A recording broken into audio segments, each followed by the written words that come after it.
Tahu MM 2100? Sebelah sananya ada ruko, pokoknya ini MM Cyber Blue Plaza, ya kan? Sebelahnya itu ada kali kecil. Di bawah itu indah banget. Indahnya pas hebat. Adem. Di situ hari-harinya lebih banyak. Ya memang di situ. Base campnya. Iya. Memang di Tinggal di situ. Tidurnya piye? Ya merem lah tidur. Betul.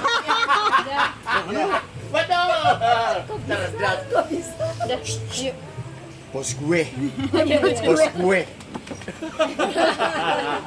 Ini angkor lah. Ini memang anak Anak jalanan lah. pang bener-bener ya. Ya, Keren. ya enggak gini loh.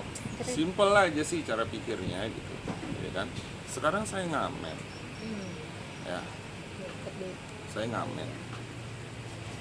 Sehari saya bisa dapat, katakanlah setiap kali lampu merah berhenti, ya, saya bisa dapetin 5.000. Nah, dalam 1 jam tuh lampu merah berapa kali berhenti? Iya banyak banget. Iya. Dikalikan berapa? Per 10 menit Oh dia iya, berhenti. itu sepait-paitnya saya ngepang gitu. Gila. Nah, Mantap. terus bicara tadi 5 juta tadi ya, saya masih bisa cari. Paling pahit saya jadi paling pahit saya ngamen deh. Ya, Bisa nggak saya cari dari cara lain? Bisa. Apa? Saya jual kaos kok. Saya nyablon, saya supply ke distro-distro. Itu zamannya Blue. Itu awal-awal itu. Sekarang udah edan banget si aduh siapa pemiliknya. Blue. Dari situ sederhana kan. Maksudnya di perumahan saya tuh ada badut, keluarga badut saya panggil. Karena apa? Istrinya Jadi badut. jadi badut, suaminya juga jadi badut. Mereka bagi tempat. Sehari itu 400.000 loh. Sehari. Mereka satu keluarga itu satu orang 400 itu atau kali 12 juta berarti. satu keluarga 400.000. Wow, amazing. Oh, jadi bagi. Loh, orientasinya apa dulu? Kalau orientasinya duit, Apa aja? ya apa aja. Betul. Itu. Tapi kalau orientasinya itu knowledge, beda Ya. ceritanya. Kenalin saya 2 juta. Hah? 2 juta. Satu hari. Satu Ya, hari. makanya gitu. No, 1 hari, 1 bulan. Nah, berarti kalah sama badut. Nah, kalah sama Bang. Kan tadi bicaranya tentang uang dan Udah. knowledge. Iya. Nah, Udah. sekarang kalau bicara masalah penghasilan berarti kan, Ya. saya meyakini satu hal gitu. Jadi saya sejak zamannya dulu kuliah, standar penghasilan orang Eropa itu kan memang dihitungnya berdasarkan tahun ya. Dan saya punya dream, punya impian itu bisa mendapatkan penghasilan 1 miliar per tahun. Pribadi ya. Itu. Berarti kurang lebih kalau 1 M per tahun berapa? Per bulannya 80 lah. Ya, 80. 80 juta. Per minggunya berapa? 20. 20 juta. Per harinya berapa? 800. Hmm? 20 juta tuh? Bagi 7. 2 juta. 3 juta. 3 juta. Hah? Iya, 3 juta satu hari. Satu hari 3 juta. Oke, 3 juta dibagi 10. 3 juta dibagi 10, 300. 300. Gampang aja cara mikir. 300 per jam. Barang apa yang untungnya 300 per jam. 300.000? Enggak, bukan per jam. Barang apa yang untungnya 300, sehari saya harus jual 3. 10. Oh ya, 10. Oke. Berarti saya dapat untung berapa? 300.000. Ya. Sebulan, seminggu berarti 20 juta, sebulan berarti 80 juta, setahun berarti berapa? 1 M, sama tembus. Ya. Cara pikirnya kan gitu. Cuma supaya dia bisa persisten dapatnya 300.000, 300.000, 300.000, 300.000, kan harus ada mental yang dijaga di situ. Iya. Harus ada pola pikir yang dijaga di situ. Supaya apa? Nggak semua orang lu bisa dalam 1 tahun itu persisten melakukan penjualan seperti itu, sederhananya. Nah, jadi kalau ditanya tentang siapa yang pengen punya penghasilan 1 miliar, semua pasti mau. Nggak ada. Tuh. Dan itu juga yang jadi resolusi hidup saya. Setiap tahun saya selalu bikin resolusi. Dari zamannya dulu lah, tahun baru bikin resolusi, mau tahun baru lagi bikin resolusi, tahun baru lagi bikin resolusi. Dari tahun 2000 sampai dengan 2019 saya buat resolusi dan alhamdulillah tidak ada satupun yang berhasil resolusi. Nggak ada. Dari 2000 sampai 2019. Terus Dan yang paling parahnya itu adalah tahun 2019 itu bulan November saya kebeban hutang 20 miliar dan rumah sakit saya lepas. Bahkan saya sampai harus kehilangan ibu kan, almarhum ibu saya. Almarhum ibu saya kan bidan pertama di Kabupaten Bekasi. siapa? Bidan Sritina, tahu? Tahu, pernah dengar sejarah itu dia. Oh iya, Ini Kabupaten dia. Bekasi. Iya. Iya, Anaknya. Oh, anaknya. Oh ya Allah. Astagfirullahaladzim. Sekarang di depan lu. Tapi gini ya, Om Doni ya, aku sampai pengen nangis sekarang. Aku nih kemarin habis berdoa sama Allah. Ya Allah, saya temuin sama Om Doni atau saya dapat nomor telepon Om Doni supaya saya mau tanya klinik. Saya mau kerja di kliniknya Om Doni. Bukan masalah kerja di klinik. Enggak, ini saya. Nah, iya. Saya Gini. doa ketemu Gini sekarang, loh, bener. ya. Yang terpenting karena gini, Alhamdulillah. iya, tapi ada satu hal yang harus dipelajari. Dan saya belajar itu dari almarhum. Coba sekarang kamu bayangin. Tahun 76 dia masuk di, Iya, dia ini Bekasi. IBI itu. ya memang. Ya, Ketemu sama bidan orang. itu cuman ada dua. Satu namanya Ibu Dibio, Iya. dia ada di kota. Sama bos. Cuman yang untuk megang di wilayah ini kan luas tuh wilayahnya Iya. sampai ke Ya, Muara saya tahu, Gembong. itu sejarah. Itu ya cuman ibu Musrik yang itu. berani menerima itu gitu loh. Dan kemudian dia ditugaskan lah untuk jadi bidan desa di Puskesmas Cibitung dulu Iya. namanya, belum Cikarang Iya. Barat. Ada itu sejarahnya di kita. Iya. Bu Sritina. Kakak, lu ketemu legenda berarti. Iya. Enggak, ceritanya panjang. Dia sampai dia itu ngebela banget yang namanya IBI. Dia itu kan tadinya nih bidan-bidan di sini nih susah untuk masuk IBI. Jadi bidan Sritina lah yang Emang membentuk Ibi. IBI, Ikatan bidan. Ikatan Bidan Indonesia. ini. Makanya saya tuh Ada disayangi andil. sama semua bidan-bidan muda.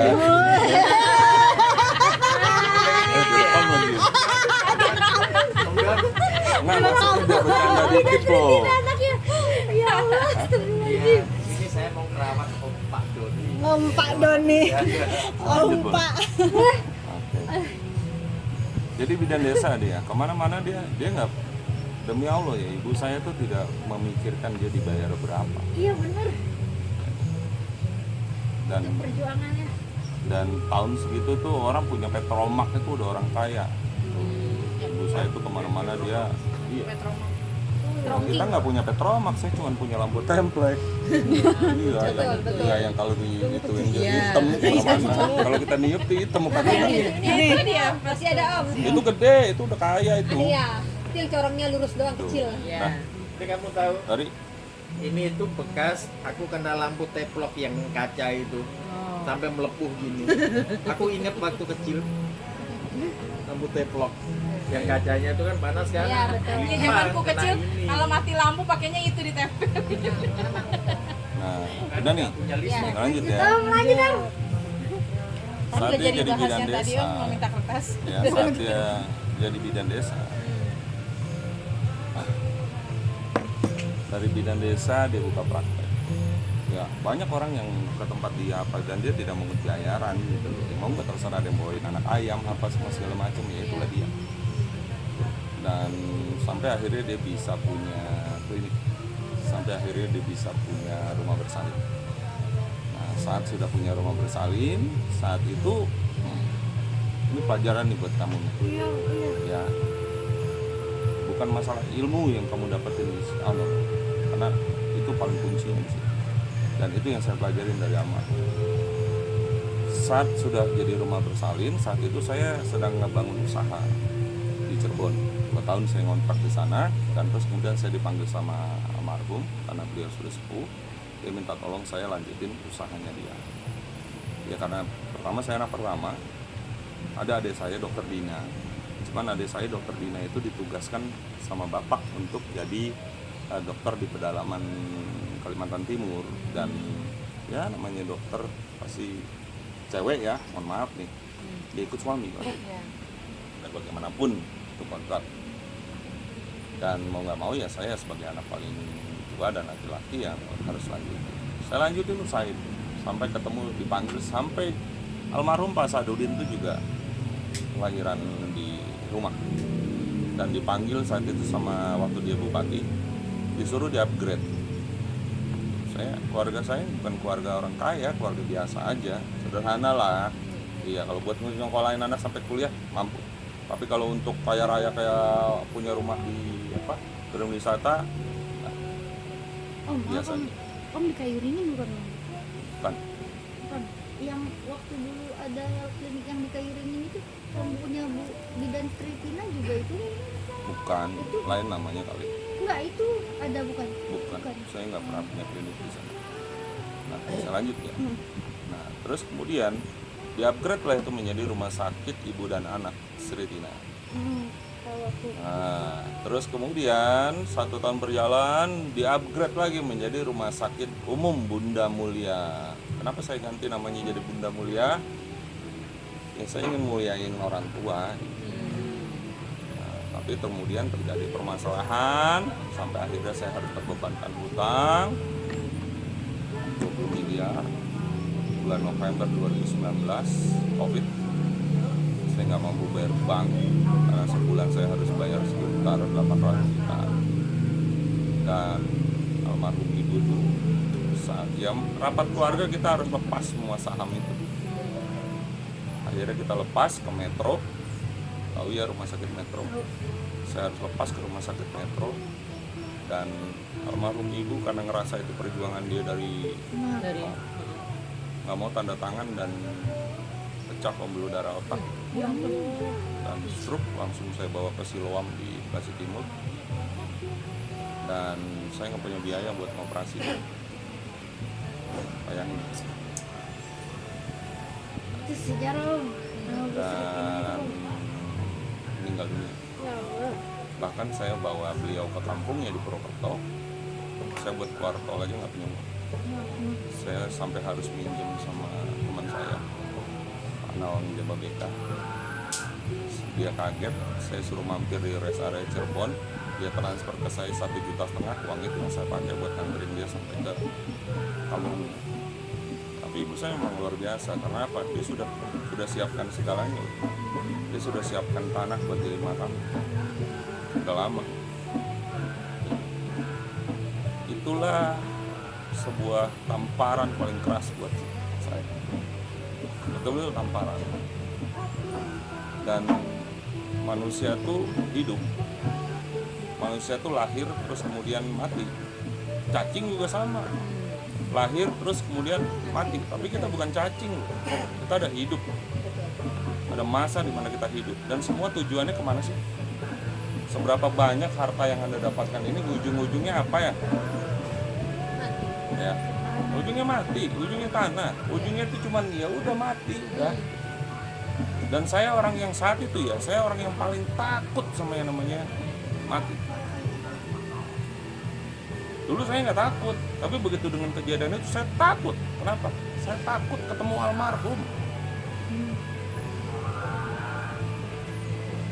Saya nggak takut sama yang namanya, ya maaf ya, saya nggak tahu nih saya masuk surga apa neraka, saya nggak pikirin hal itu. Saya nggak takut dengan apapun lah, tapi saya cuma takut satu, saat saya mati maka saya akan bertemu dengan ibu saya.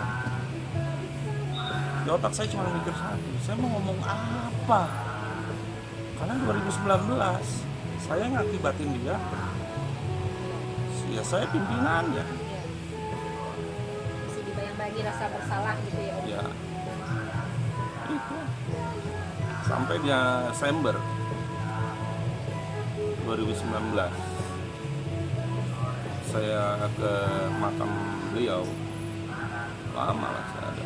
Ya pokoknya saya duduk lah di makam itu. Habis doa saya mikir, apa ya gue bikin resolusi hidup dari dulu, nggak ada yang tembus, nggak ada yang berhasil sama sekali. Permasalahannya apa sih? Gue punya usaha ini segala macam, tapi kok ya gitu-gitu aja sih. Buat makan bisa, tapi kalau untuk kita melesat itu saya mikir, tiba-tiba terus ya saya ngaca sama diri saya sendiri gitu. Saya ini orangnya gimana sih?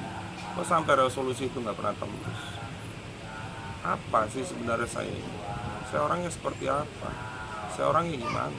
Kok saya bikin resolusi pengen punya penghasilan 1 miliar tapi nggak pernah berhasil? Masalahnya apa? Saya ini orangnya gimana? Saya anggap saya pakai kayak cermin.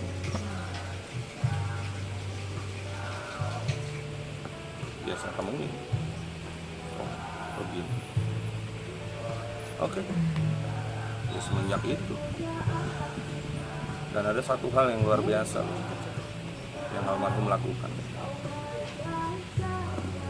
Jadi, nih, nah kamu bidan ya.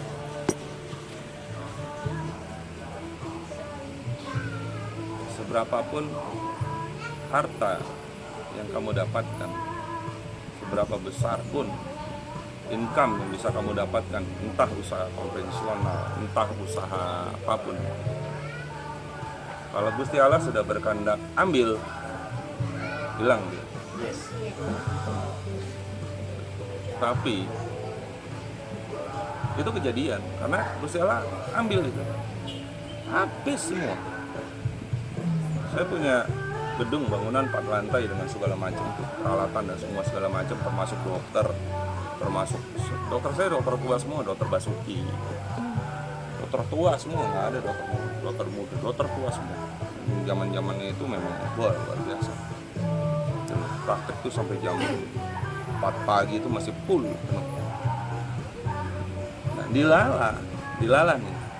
Di saat rumah sakit itu sudah hilang lah, izin klinik itu tinggal 1 tahun dan itu seharusnya ditutup, tapi sama istri saya sama ibu saya jangan ditutup buat kenang-kenangan.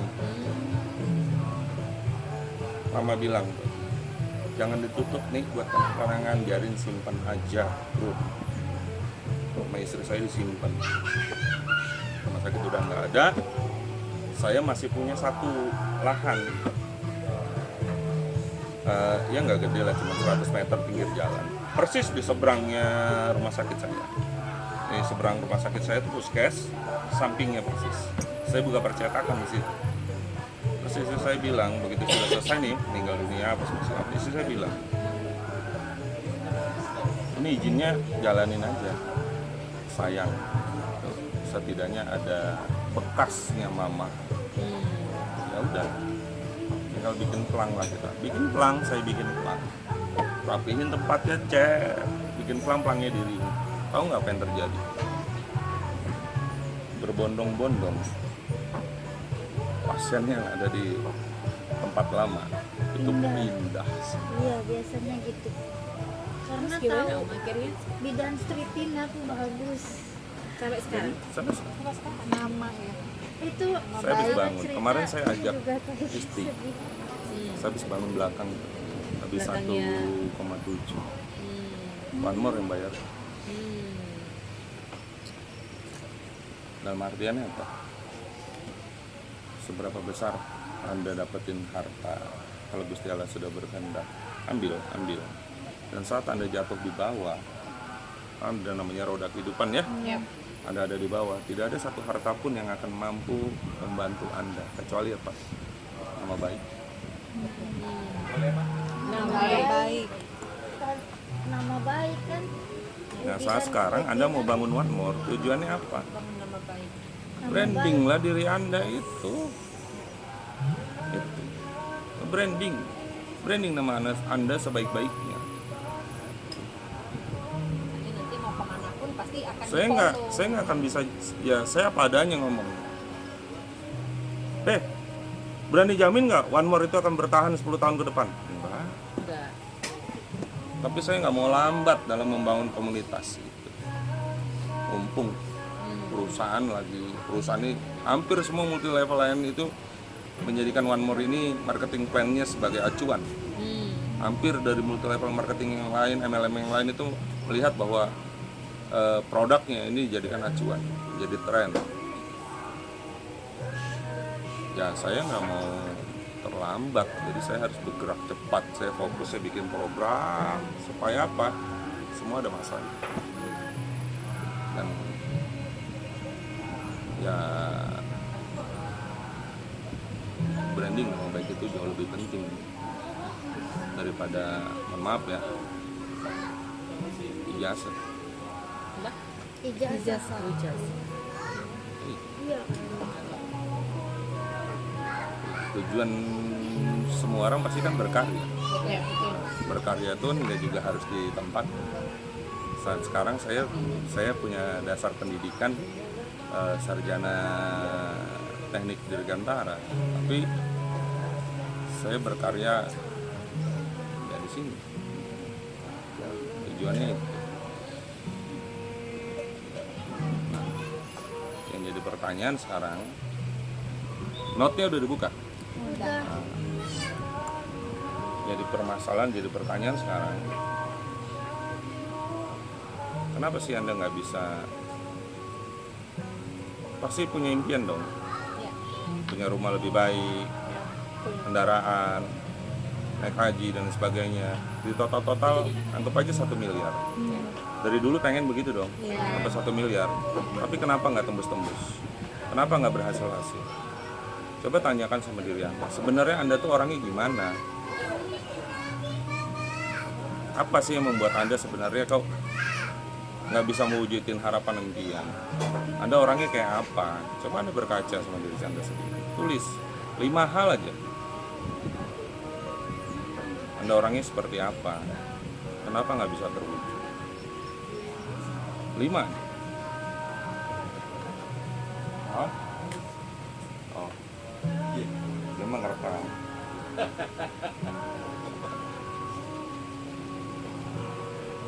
Lima aja. Itu termasuk identitas itu. Kemarin saya tulis itu. Udah, coba bacain. Kamu orangnya gimana? Sampai nggak bisa mewujudin hal kayak gitu. 1 aja. Apa? Kurang konsisten. Nggak konsisten. Viola apa? Semangat naik dan turun. Semangat naik dan turun. Ibu? Kurang fokus. Nggak fokus. Apapun yang Anda tulis itu diri Anda apa ego? Kalau Anda ego sama orang lain, saya masih bilang normal. Tapi kalau Anda egois sama diri Anda sendiri, kira-kira Anda orang yang bagaimana? Kasihanin loh diri Anda sendiri. Kenapa Anda harus egois sama diri Anda sendiri? Rugi gitu. Bukan masalah bicara rugi apa enggaknya, bahaya. Yang tertulis itu kan ego, bukan hati Anda. Hati Anda tuh kayak emas. Mau dia jatuh dimanapun, ya dia tetap emas. Masalahnya dia tertutup sama apa? Ego itu. Saya orangnya pemalas, saya dulu begitu. Saya 2019 bulan Desember saya berkaca, mikir di makam almarhum. Saya orangnya pemalas, saya orangnya semau saya orangnya nggak mau diatur. Ternyata yang ada di kepala saya bukan itu, justru ego saya. Dan yang jadi bahayanya adalah apa? Saya mengakui bahwa itu adalah saya, dan saya berusaha menghadirkan hal itu sebenar-benarnya itu adalah saya.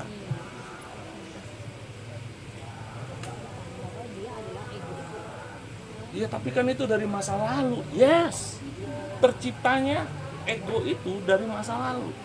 Cuma kemarin saya bilang sama Mbak Sri di Tawangmangu, usia saya 40 tahun. Kondisi saya 2019 itu terbentuk, ego saya itu terbentuk, saya orangnya malas, saya orangnya nggak fokus, saya orangnya semau saya. Itu karena dari masa lalu. Dan saat sekarang usia saya sudah 45. Dalam artian apa? Kalau diukur jalan itu sudah jalan yang pendek apa jalan yang panjang? Panjang. Nah, berarti masa lalu itu udah jauh sekali. banget. Sedangkan masa depan, Panjang. bukan masih panjang. Nggak ada yang tahu loh. Benar. Iya. Tadi kan dibilang, insya Allah kan. Benar. Nggak ada yang tahu. Berarti masa depan itu apa? Pendek. Terlampau dekat di hadapan Anda. Jaraknya cuma nggak sampai sejengkal. Iya. 1 detik ini sudah masa depan. Iya. Pertanyaannya, Anda mau bertahan dengan ego Anda itu?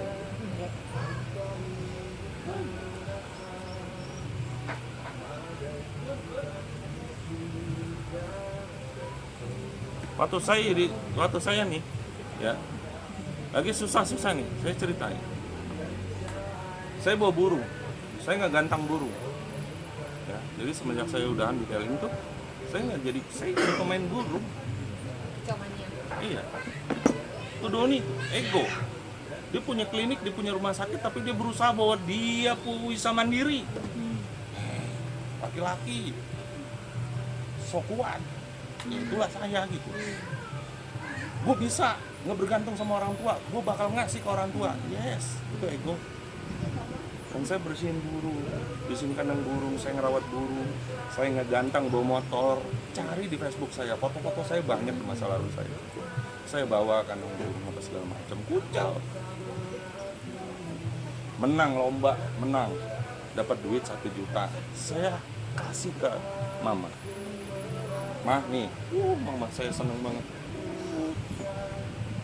Biar burung saya namanya Xiaomi ya. Biar Xiaomi makin sehat ya nih gitu. Maklum. Besok saya gantang lagi, dapat duit 300.000, saya kasih lagi. Besok saya gantang lagi, dapat duit 100.000, dapat berapapun, saya kasih ke almarhum. Tapi tahu nggak? Begitu pas pada saat almarhum meninggal, saya tanya sama bibi saya, itu si mama dulu setiap kali saya kasih uang itu, Bi, kemana ya uangnya? Lupa. Ibu mah uang yang dikasih bapak tuh kalau ada tukang sampah lewat dia kasih, ada tukang taman lewat dia kasih, pokoknya siapapun yang lewat di depan itu dia kasih, dan dia nggak pernah lihat berapa yang dikasih. Saya marah, saya cuman kapan gue bisa kayak gitu, tidak pernah mengkhawatirkan hidupnya. Dia mampu mengalahkan apa? Ego.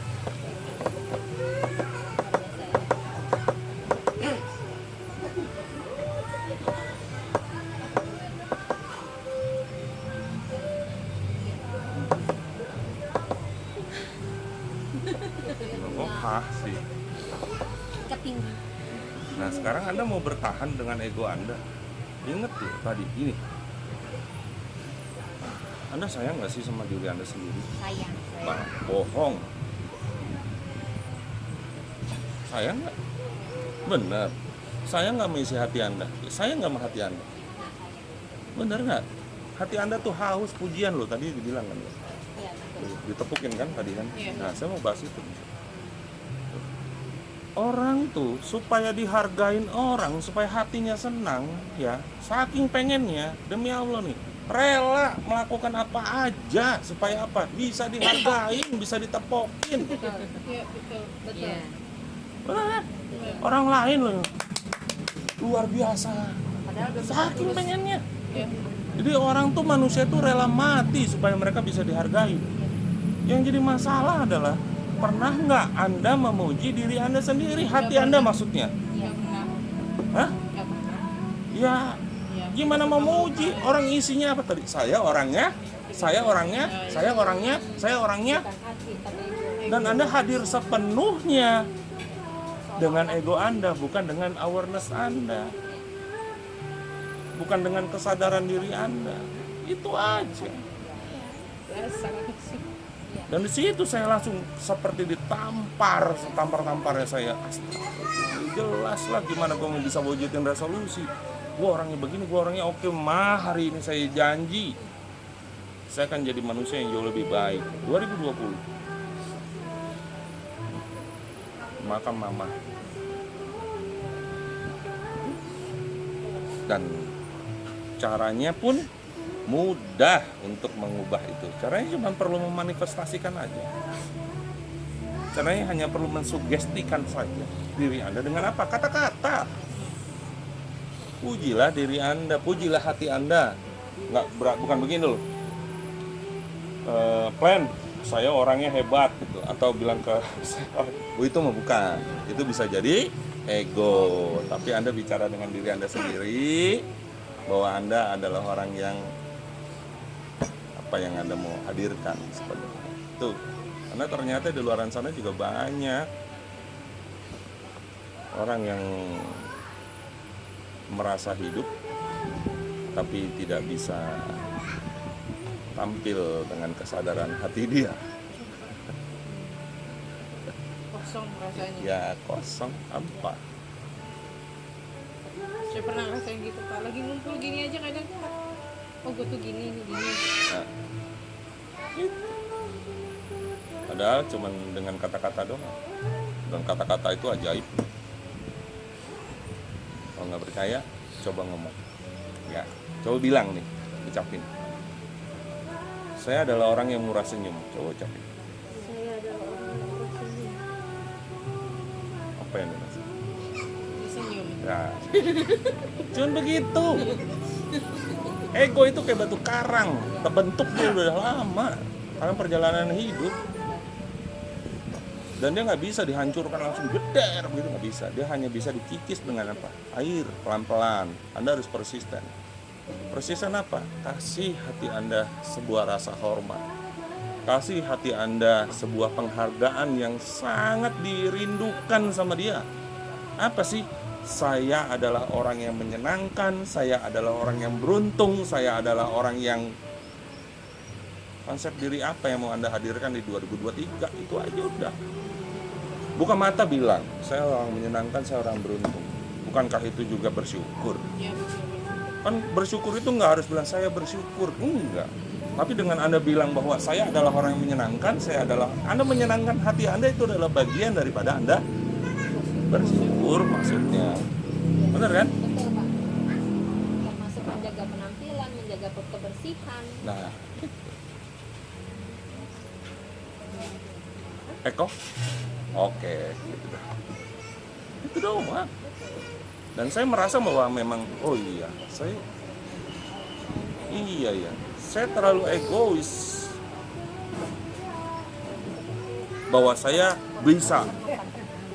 Ya memang harus bisa, tapi kalau saya berpikirnya seperti itu, cara pikirnya, yang ada yang muncul itu justru ego loh. Tadi saya bilang kalau kita egois sama orang lain itu apa? Masih bisa dibilang normal. Orang dia ego kok, ya gue juga pakai ego. Tapi kalau kita egois sama diri kita sendiri, coba bayangkan. Besok Anda melangkah, Anda mau tampilkan diri yang mana? Anda mau pakai ego Anda, hidup dengan ego Anda, atau Anda mau hidup dengan awareness Anda? Kan itu. Merinding ya Allah. Kenapa hari ini aku Jadi, merinding?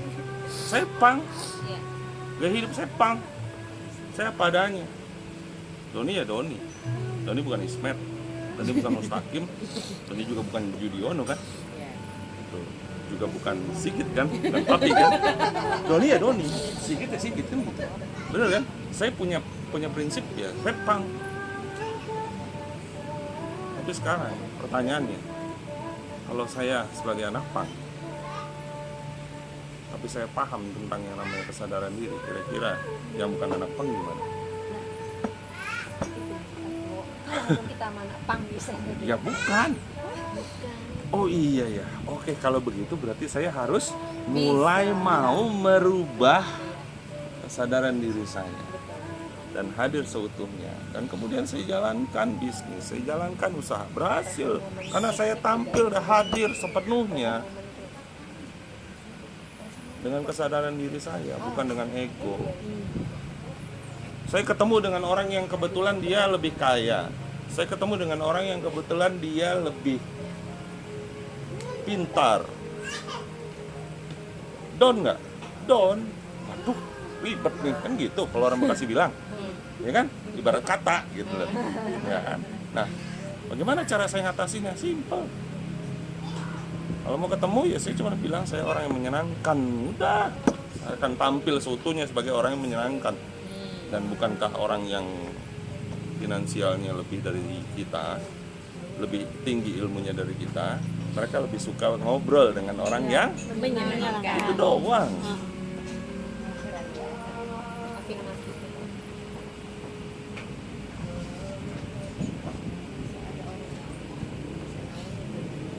Udah, minum dulu. Makasih Om. Aku om tadi pak, sekarang om. Besok bos, besok bos. Kan terjadi Panggil aja, unik ya. ya anak-anak semuanya manggilnya Babe, udah panggil aja Babe. Jangan-jangan minum gue lo minum.